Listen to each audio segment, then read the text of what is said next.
In 1 Samuel chapter 13, you can read where Saul disobeys God, and Samuel tells Saul that the kingdom the Lord was establishing for him will not continue. Then in 1 Samuel chapter 14, verse 2, it reads, "And Saul tarried in the uttermost part of Gibeah under a pomegranate tree, which is in Migron, and the people that were with him were about 600 men." Now, as I was reading this, I thought, wait, why is Saul sitting under the pomegranate tree?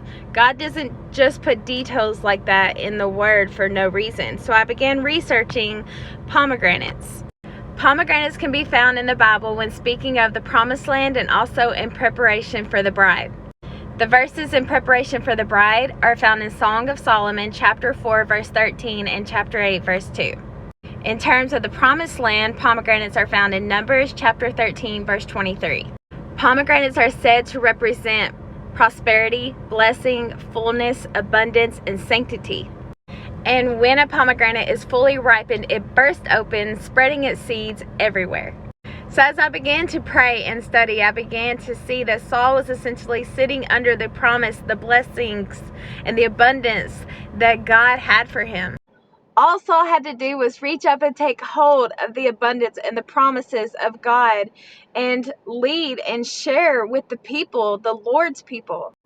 But Saul never believed in his heart, and it's shortly after this that the Lord comes and removes his spirit from Saul.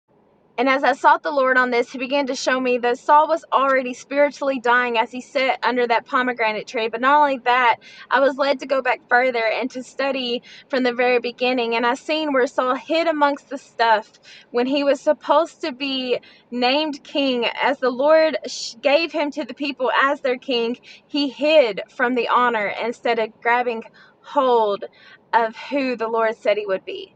This leads me to Hebrews chapter 6, verse 6, where it says, "We crucify the Son afresh." I've heard this verse so many times in terms that every single time you sin, you crucify the Son afresh. That is not what that verse means. You see, God's grace is abundant. It's everlasting, the depths of which we do not know. But someone who does not truly believe in their heart will run from God. The true believer runs to God. They know that He is Abba Father, that He is the healer, that He is their Redeemer, that He is Jehovah Jireh, their provider, Jehovah Shalom, their peace. We crucify the Son afresh with unbelief. That is why you've heard me say many times, "Lord, I believe, help my unbelief." Do you believe you are a son and daughter of the Most High God, that you are adopted, that you are blessed, that you are loved beyond all measure, that you are a citizen of heaven, that you are secured and held in His hand?